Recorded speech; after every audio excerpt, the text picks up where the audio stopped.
हरे कृष्ण। ओम ज्ञानतिमिरान्धस्य ज्ञानाञ्जनशलाकया चक्षुरुन्मीलितं येन तस्मै श्रीगुरवे नमः। Hare Krishna. So we were discussing how Narada Muni is telling the importance of serving Krishna, and everything will be taken care if you just serve Krishna. That's all. And he gave this very famous sloka, Yatataro Murakashi. This is what actually Bhagavatam is trying to help us understand how things are connected.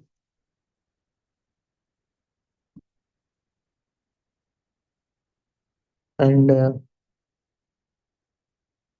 we discussed how there is different energies are manifested, and how they are working in this world.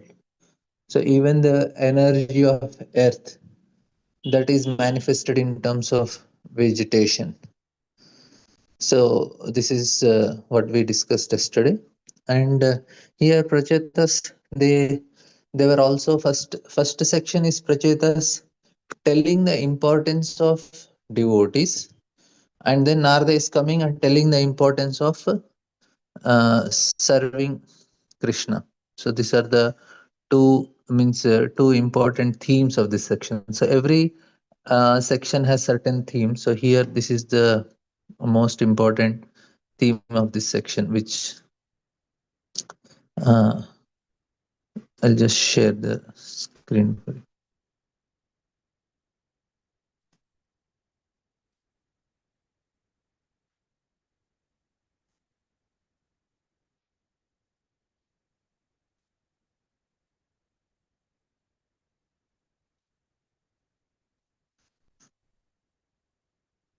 And very important thing is how we are the identification is what makes us perform actions.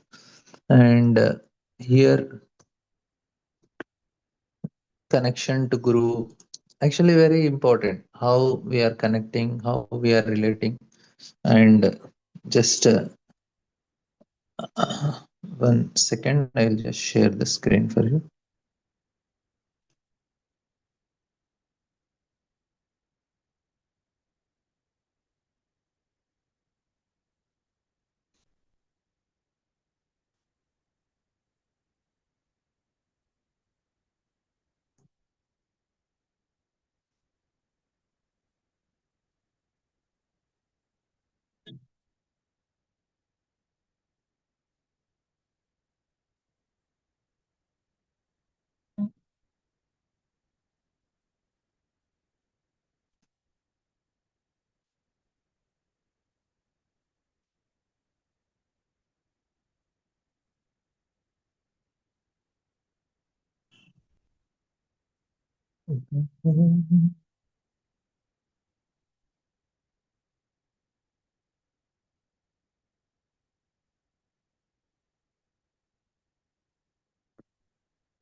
Okay.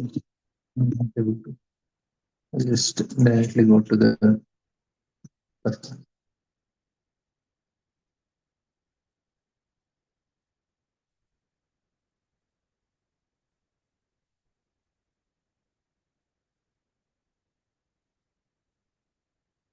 So we'll just do a small recap.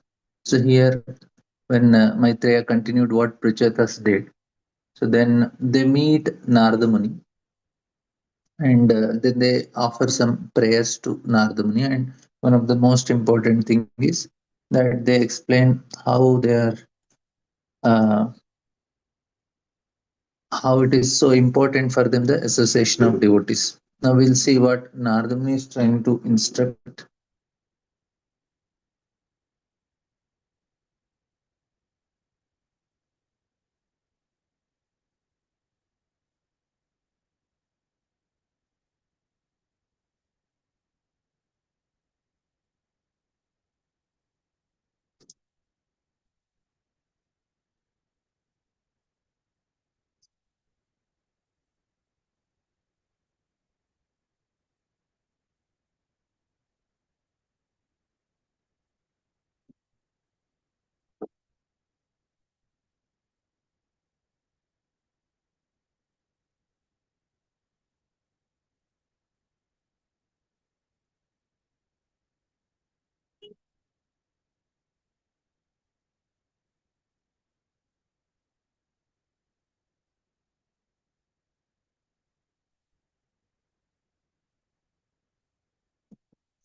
So I'll just try to explain one important concept here.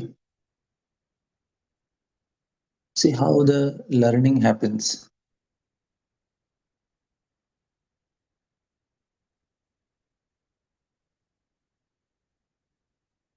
So here no, there are four levels. There are five levels. First is unconscious incompetence,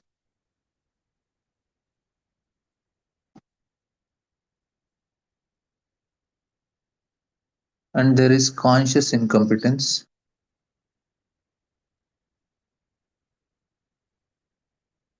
There is uh, conscious competence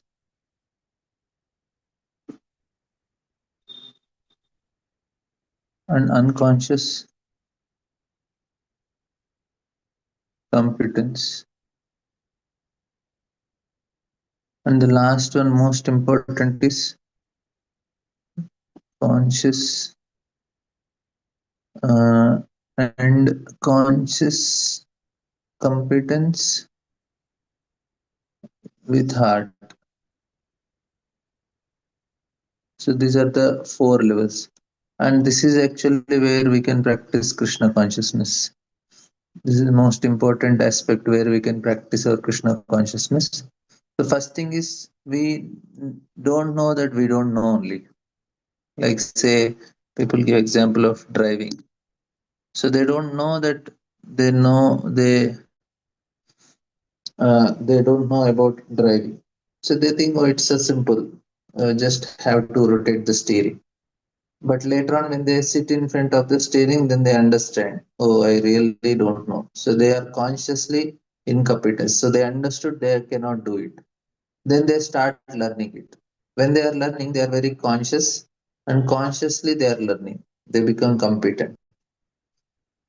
And then once you know driving perfectly, na, then you become unconsciously competent. So without any effort, you are driving. You can talk on mobile, you can hear some lecture, and then you are doing driving. Both everything is happening. But the last part is actually what is very important, where we have to learn. Oh, you are not able to see. Oh, I'm sorry. Okay, okay. Just a minute. I will share the screen.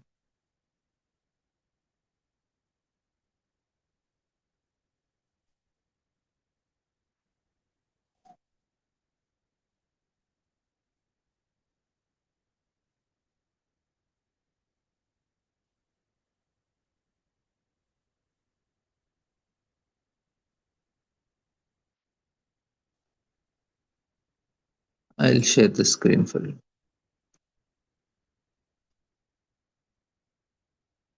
Just give me a second. It's a very nice concept to understand.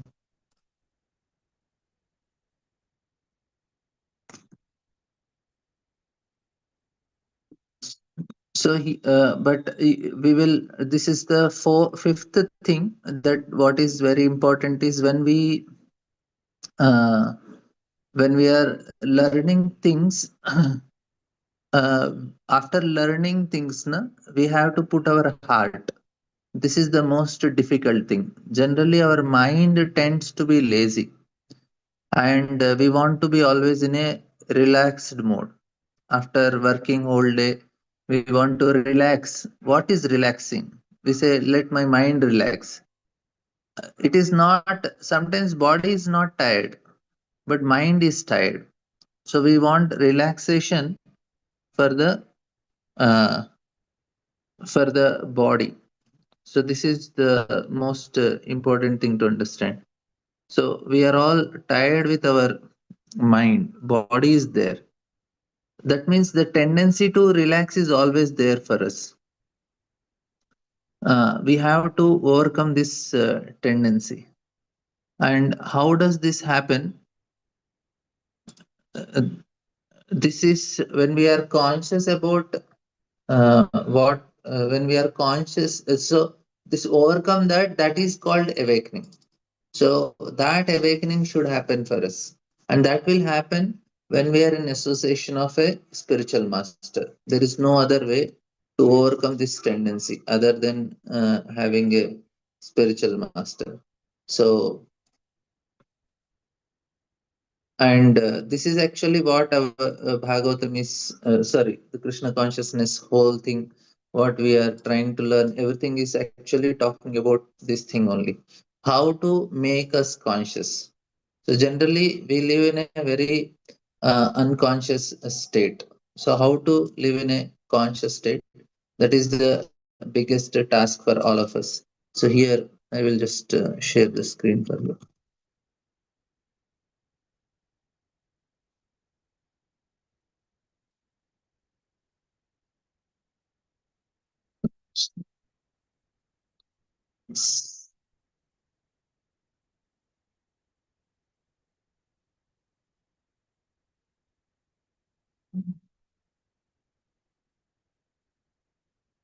I will write for again for you.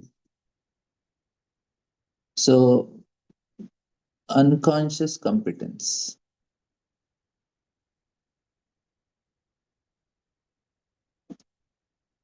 So this is the fourth stage. So first stage I explain. Okay, I'll again write for you. Unconscious incompetence. Second is conscious incompetence. Then conscious competence and unconscious competence. So this is where we start relaxing. So we don't know that we don't know. Later on, we know that we don't know. Later on, we know. And after knowing, we are perfected it. So what happens here, na? We tend to become relaxed.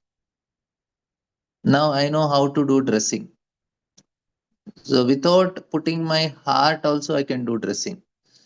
But this is where the Krishna consciousness comes. We have to put our heart in doing service. You can cook for the Lord. You can cook for Lord, do dressing, and do other services. But this we do in a relaxed mode. Uh, why? Because I am already doing for many years, so I know how to do it. So here the challenge comes to be conscious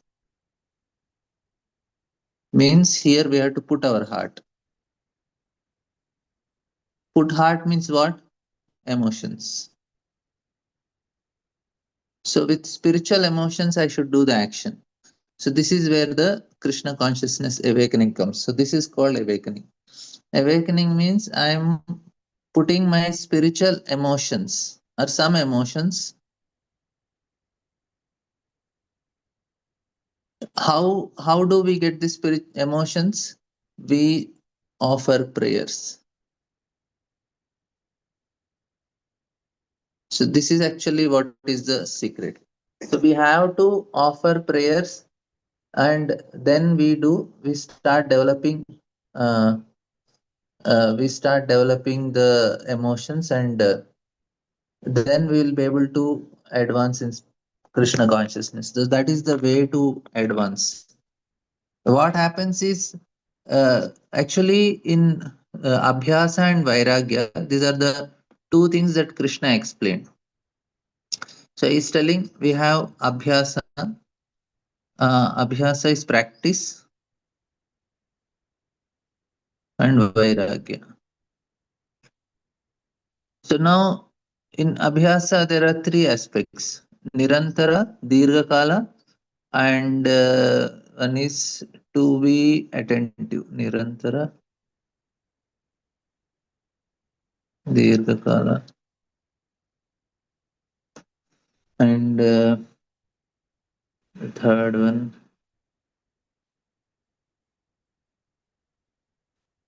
I'll just tell.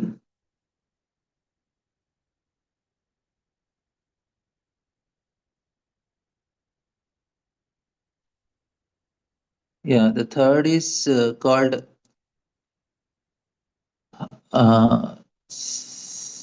Satkara. Satkara means Satkara. Satkara means to be conscious. This is the most difficult thing. That's why I didn't remember also. So Nirantara means regularly. Dirghakala means long term. And then Satkara means attentively. So what happens is we do regularly, we do for long time, but this is very difficult. So and for this, then only the progress will come when there is attentiveness. So here also, because we become unconscious after some time, we are always in a relaxed mode. We know I'm doing it for a long time, so I become expert. So for me, I can do dressing for the Lord because I am competent but not conscious. So unconsciously competent. I can cook for the Lord. Unconsciously competent. That's why I can cook very delicious food for the Lord, but I am not conscious about it because we don't put our heart. Because we don't want to be conscious because conscious means it requires endeavor. So this is where the most changes happen.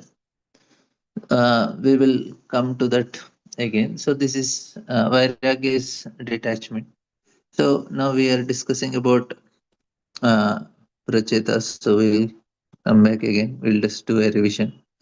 So here the Maitreya is telling after they lived for thousands of years, and then they left home, putting their wife in the charge of their son Daksha.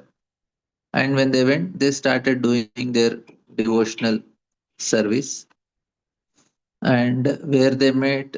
So went to the seashore, and where the great sage Jabali was residing, and then they started performing, and they perfected in Krishna conscious. Otherwise, also they were Krishna conscious because they saw the Lord, they got association of devotees. And the next verse says that after practice in the Yogasana mystic, the Prachetas managed to control their life air, mind, birds, and external vision. Thus, by the pranayama process, they were completely relieved of material attachment. By remaining perpendicular, they could concentrate their mind on the uppermost Brahman. While they were practicing this pranayama, great sage Narada Muni comes. And because we may think, Arey, they are already perfected, but there is different levels in perfection. So Pracheta saw great sage. That time, no, there were no regular Bhagavata classes online. So they have to get association. That's why it is very rare also that time to get some sages. So they immediately got up from their place. Why Narada Muni has such great importance? Because he tirelessly traveling all the time. Of course, he got curse also, but otherwise also he's traveling. So even though there is no online association, Narada Muni can appear sometime here there. Now in Kali Yuga, he must be traveling in some other places in earthly planets. Nobody is qualified to hear from him now. So then they offered obeisances to Narada Muni, and then uh, they Prachetas they offer their prayer. They welcome him, and they say that by traveling, by the traveling of sun, people are relieved from the fear of darkness of night, a fear brought about by thieves and rogues. Similarly, your traveling is like suns for your drive away all kinds of fear. So this is the important point. They say that, oh, if devotees are traveling, na, we become free from fear. This is a nice analogy, means a nice glorification of Narada Muni. You are helping us, make us free from fear. So association will help us to association of devotees. Devotees help us free from fear. And this is actually true. We have to properly take that association because they help us to remain. What is the fear? Fear is because of ignorance, right? So Prabhupada also right. So there are people are often afraid to go out on streets in great cities like New York and do not like to go out at night. So, but similar, so when sun comes, they can go. Similarly, Narada Muni is relieving fear. Why? Because sun dispels darkness. The appearance of great sages dispels ignorance. That's the reason. So we are afraid because of not situations are bad. Because we are afraid, fear is because of ignorance only. Fear is because of ignorance. So this is what Prabhupada is writing here. And then they say further that, oh Master, may we inform you that because of our being overly attached to family affairs, we almost forget instructions we received from Lord Shiva and Lord Vishnu. So they got association of Lord Shiva and Lord Vishnu, but it was quite long, long, long back. So they felt that we almost forget, so we just want some reminder. So for them, again to get, they got live classes. They were just repeating the recordings they had. Now again, they are getting live, so they are really very happy. So, and then they say that, dear Master, kindly enlighten us in transcendental knowledge, which may act as a torchlight by which we may cross the darkness of nuisance of material existence.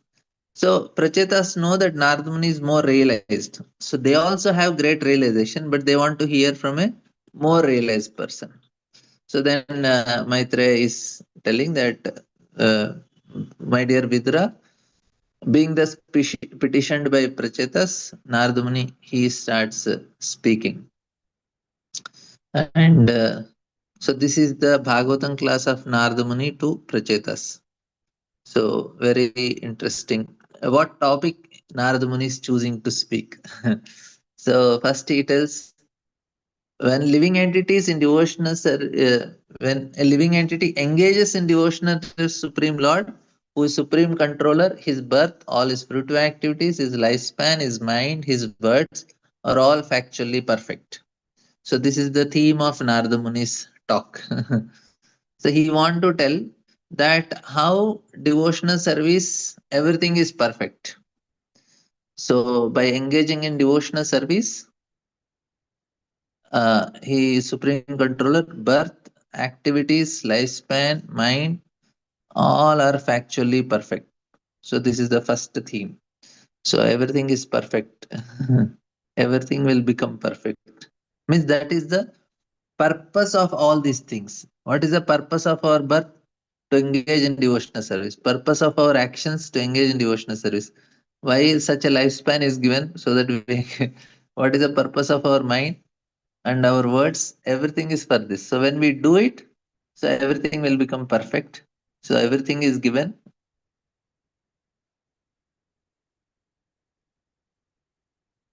for serving Lord. Right? Now, uh,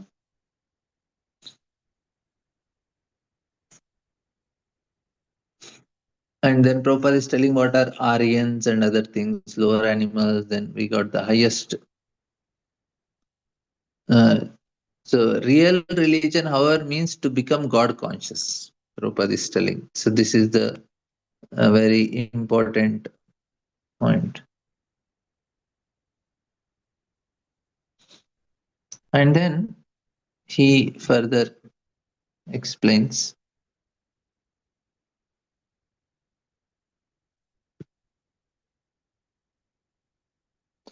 A civilized human being has three kinds of birth.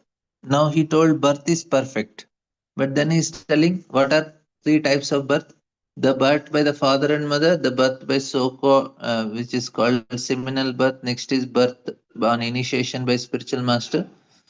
Third birth is Savitri. Third birth is called Yagnika. So second is Savitri. Third birth is Yagnika, where a person can perform Agnihotra. He can perform. He can worship the deity of the Lord.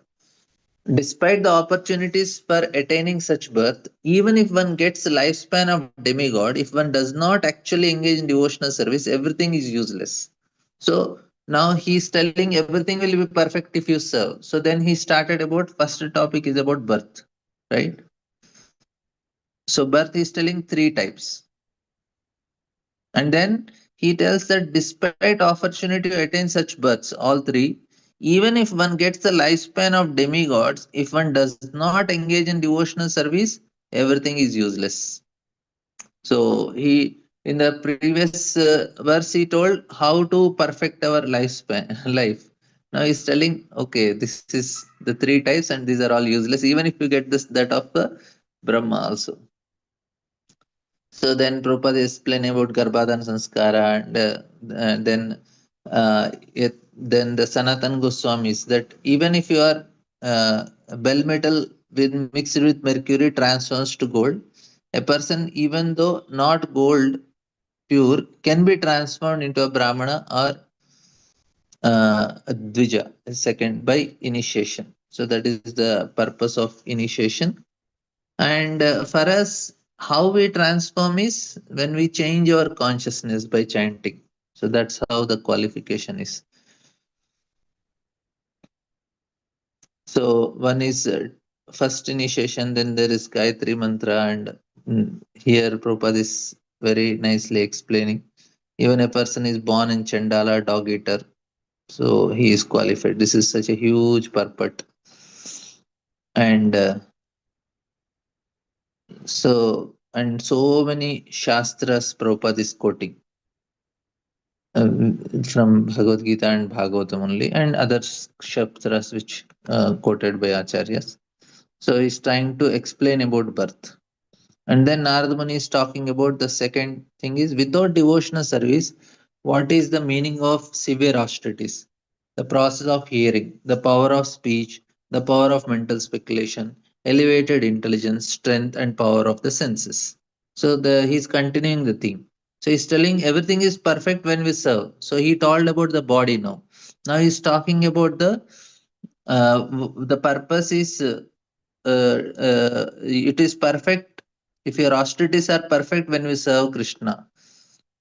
Hearing is perfect if there is no name of Krishna in any of the songs. If there is no name of Ram in any of the songs, we should not hear them. That means no movie songs, because in that there is no Rama and Krishna. So that is the point.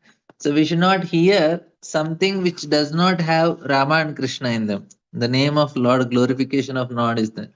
Of course, some movies may have some songs. It seems to be glorification of Lord, but it is just sense gratification. That also we should be careful. The point is that the process of hearing should be pure.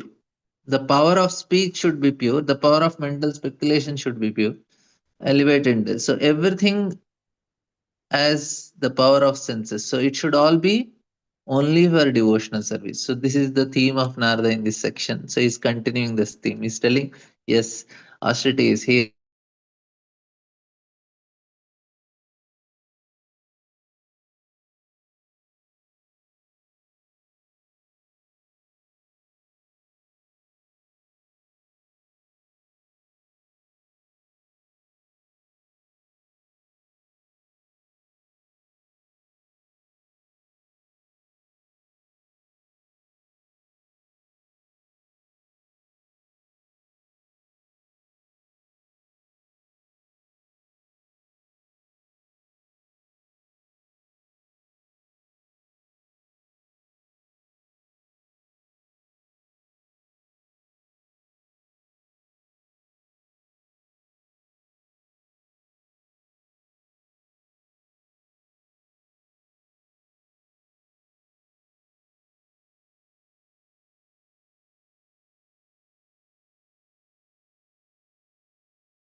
Sorry, there was some internet issues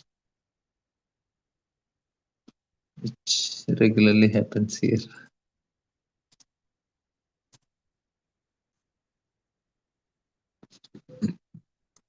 Just give me.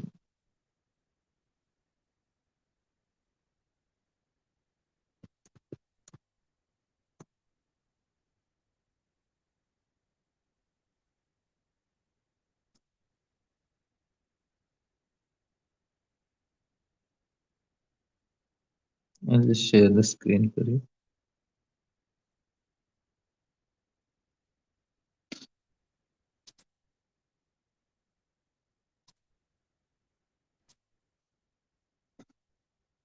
So Nayam Atma Pravachanena Labhya na Medaya na Bahuna Shrutena Yam Evaish Vrinute Te na Labhyas Tasyaiva Atma Vrinute Tan Syam. So our relationship with the Supreme Lord is never advanced by simple study of Vedas. There are many Mayavadi Sannis fully engaged in studying Vedas. But unfortunately, they cannot grasp the real essence of knowledge. In other words, they do not know that the Supreme Lord, what to speak of,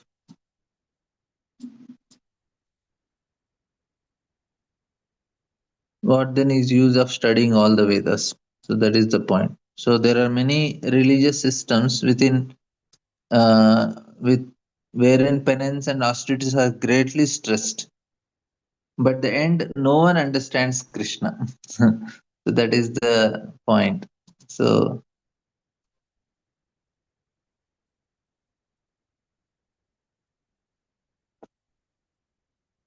So sometimes internet they test our patience, and we have to really be patient. We cannot be upset with it. So actually, that's why detachment helps in life. You can be peaceful in all situations of life. We want to do service, but not everything in is our hard, right? So one is internet. It is good. Sometimes you can know that you are not the doer. It will make you feel that there are better things to do in life. So anyway, so there are so many places there is austerities and penances. They are there, but the end, no one understands Krishna. There is therefore no point in such penance, tapasya. If one has actually approached Krishna, It does not need to undergo severe austerities. So that's why this devotional service Raja Vidya Raja Guhyam.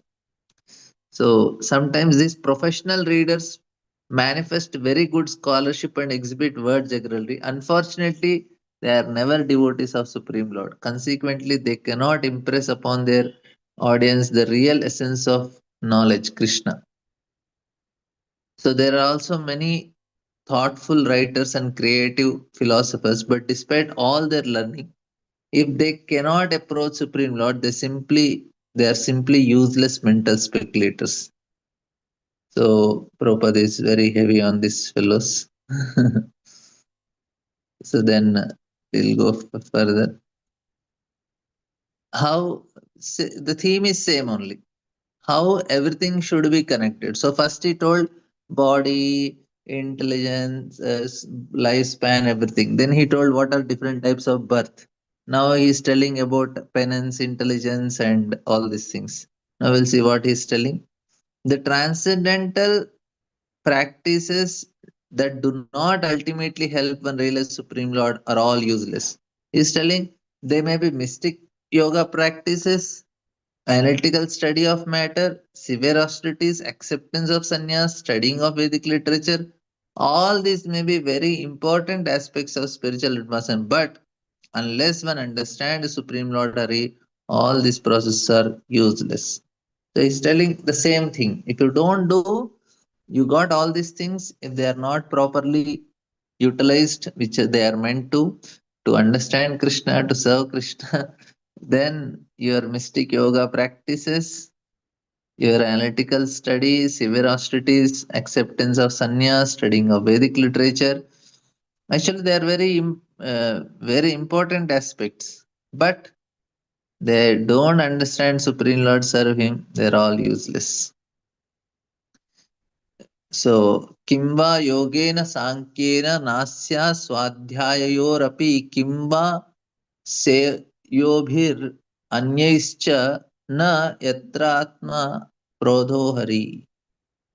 So, Bhakti Vina Kevala Jnana Mukti Nahi Haya Bhakti Sadhana Kari Yei Prapta Brahmalaya. So, this is problem with the impersonist also. So, we need bhakti, which is the most important thing. And that's why he's still श्रेयसामपि सर्वेषाम् आत्म हि अवधिर् अर्थतः सर्वेषामपि भूतानां हरिर् आत्मानधि प्रियः.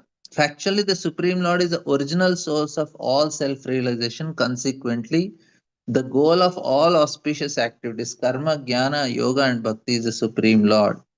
So now he's telling, goal is him only, practice is him only, you can make everything perfect. So this is some, everything is coming from him and everything is perfect if it is with the Supreme Lord. And the next theme is, of course, the theme is not changing, but yathataror mula nishechinena tripyanti tatskanda bhujopashaka Pranopaharachetendrayanam tataiva sarvarhamachyutecha.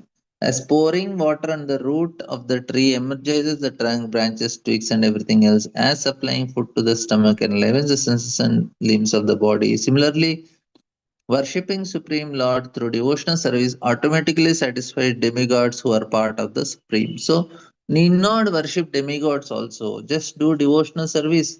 Everything is perfect. Forefathers are perfect. Karma, jnana, yoga, everything is perfect.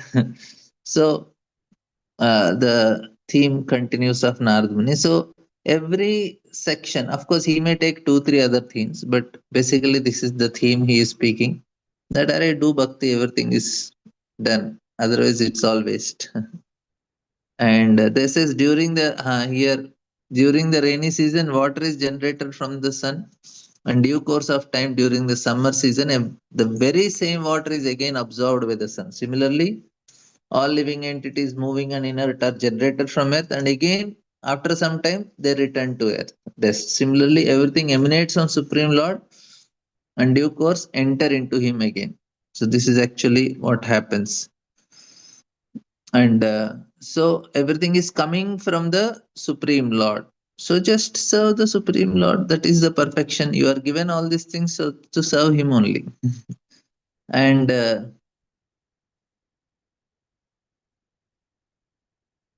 just as sunshine is non different from sun, cosmic manifestation is also non different from Supreme Lord. So sunshine and sun are connected. The energy and energetic. Similarly, Supreme Lord is therefore all pervasive within material creation. When the senses are active, they appear to be part and parcel of the body. When the body is asleep, these activities are unmanifest. Similarly, the whole cosmic manifestation appear different and yet not different from Supreme Lord. We have our senses, but they are not active in the night. But still we have it. They are our energy. Similarly, this whole cosmic manifestation is the Lord's energy. Sometime manifest, sometime unmanifest. So this is Achintya Beda Beda Tattva. So we discussed yesterday also that the two important verses for us is Achintya Beda Beda Tattva, where वदन्ति तत्तत्त्वविदस्तत्त्वं यज्ञानद्वयं ब्रह्मेति परमात्मेति भगवानिति शब्दते. So this verse is actually explaining Achintya Bheda Tattva.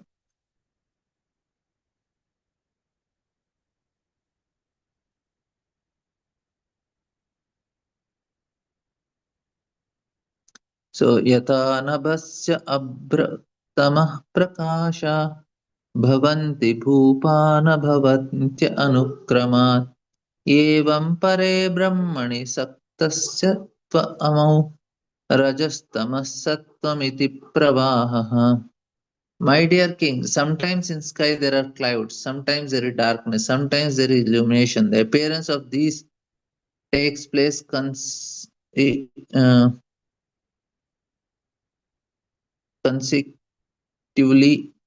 Similarly, Supreme Absolute, the mode of passion, darkness, and goodness appear as consecutive energies. Sometimes they appear and sometimes they disappear. This is actually very important. So he's starting a different theme here. So very interesting theme, and this is actually very speciality of our Vedic philosophy because we have these three modes. This answers the maximum questions which other religions they cannot answer. This is the important understanding.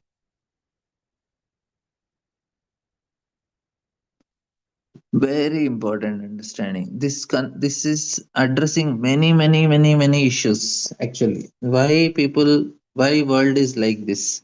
Why there is pain? Why there is death? Why there is different actions that are happening? Why a person is going through different forms of body? All these things are answered just because of this one concept of three modes. Otherwise, nobody can answer. So we can here we will continue this discussion tomorrow. Any questions, comments till now?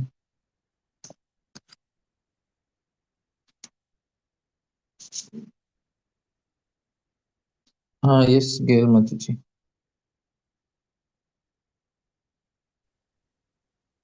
Hare Krishna Prabhu. Yeah, Hare Krishna. in that list from unconscious incompetence all up Yeah, until conscious competence and unconscious competence. So my understanding has been that um, the highest is unconscious competence, where is you're performing your devotional service spontaneously, which means from the yeah, heart. yeah, But now, when we talk about conscious competence, right? yeah. I think I understood you to say that that's the although it's not the highest, it's the hardest, right? Because we have to make effort to put our attention there. No? Yeah. When we are learning, we put attention. After we learn, we stop putting attention because we know it. Yes. We don't feel And any more attentions needed. right, but that's what makes it hard to put your attention after you know No, how to yeah, do it, right? yeah, yeah. So okay, so that I just wanted to clarify between um, because when you said that conscious competence is when you put your heart, but at unconscious consciousness, you're also putting your heart. I mean, like Unconscious spontaneously. competence. I mean, No, I we mean, don't put unconscious. unconscious competence. We don't put our heart. We are competent, but we can do it like driving. I know driving, so I don't need to put anything. It just happens. I just take my car and I start driving. It's like Yeah, that. yes, but you know, I think different people describe these last two in different ways.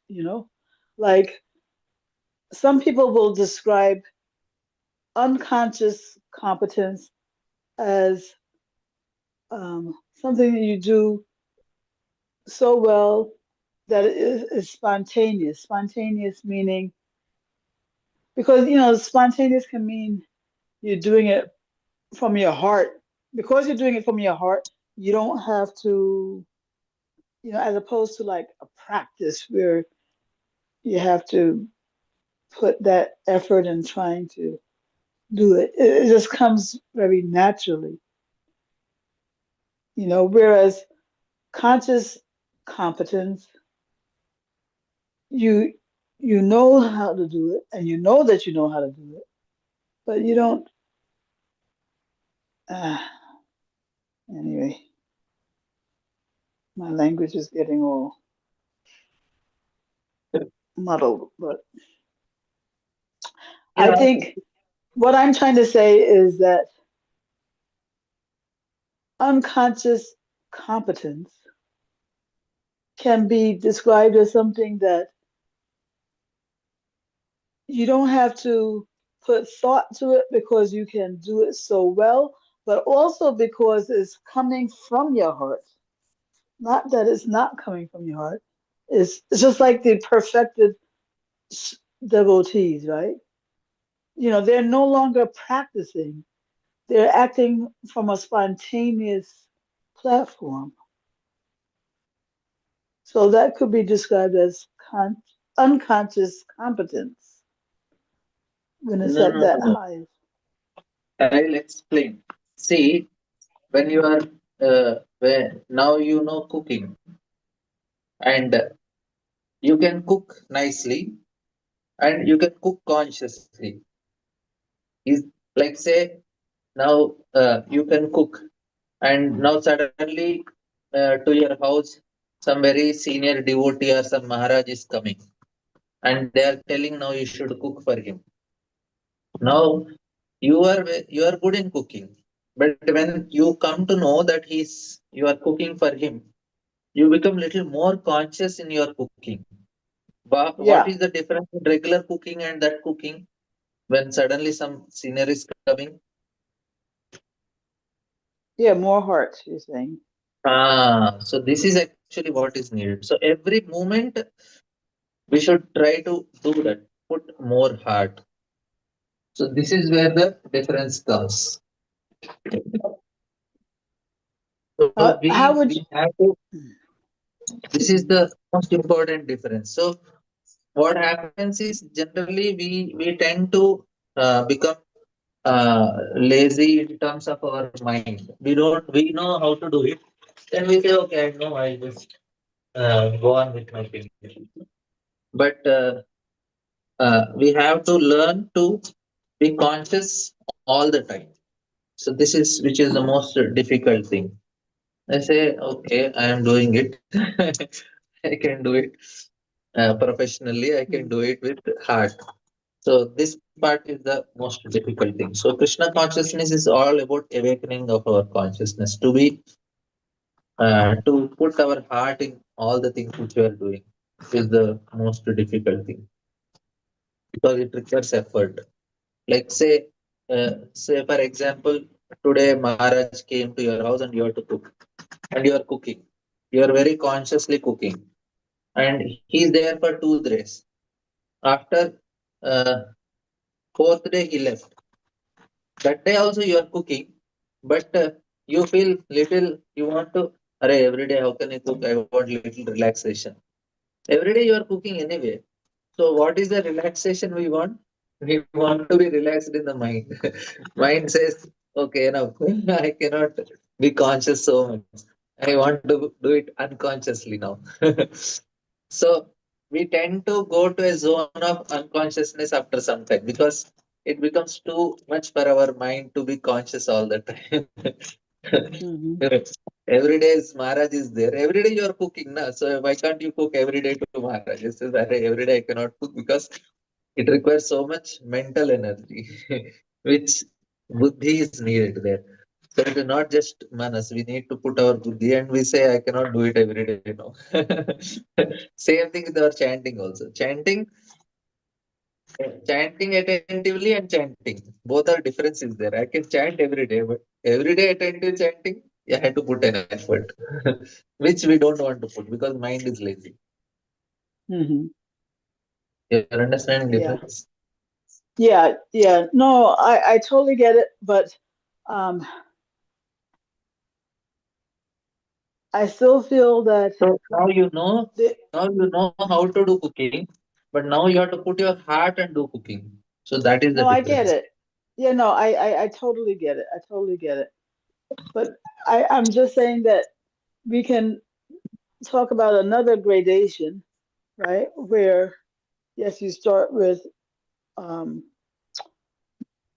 unconscious incompetence. You don't know what you don't know, and then conscious incompetence, where now you know what you don't know. But then after that, you can come to a point where you are in a practice stage where you are trying, you're not expert, but you are, this has nothing to do with attention. It's more about how expert you are at something, right? So let's say the next stage would be you are very well practiced at something. You know, you can do something very well, but you have to um, really put attention in order to do it well. And then a stage above that would be where you can do it so well, just like you say with the driving, you can do it so well, you can do it without effort. And at that point, it can be called, you know, unconscious competence, where Yeah, it's,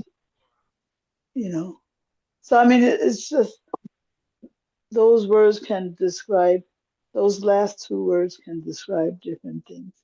I know I'm not being very clear in my explanation, but anyway, different levels of expertise rather than, you know, whether you're putting your attention there or not. yeah, yeah. See, one is becoming expert in that is one part. But after becoming expert, that is where the improvement comes. So we can become more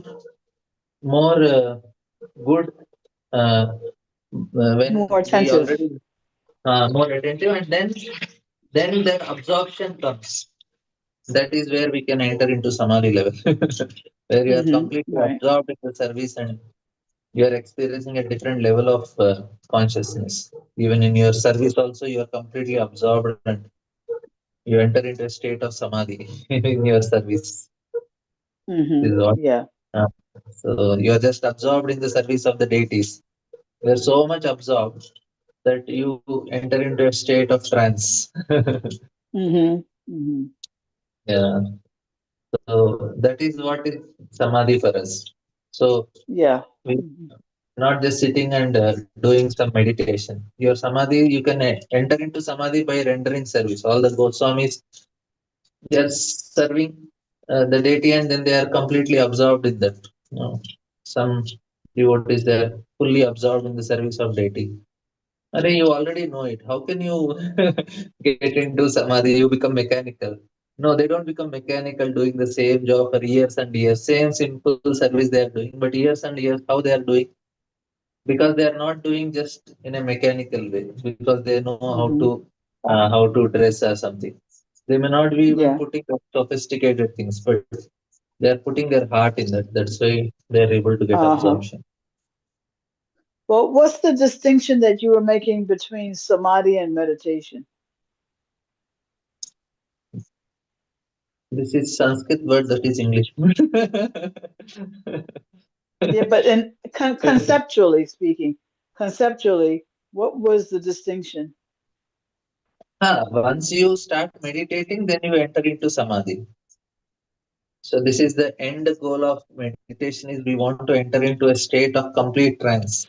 So when you start meditating, then we can meditate for few seconds, then few minutes, then you can do it for a long time. So when you do for certain period of time, then you are considered to be in samadhi. Okay, so the way you're using the word meditation is in terms of concentration. It's concentrate.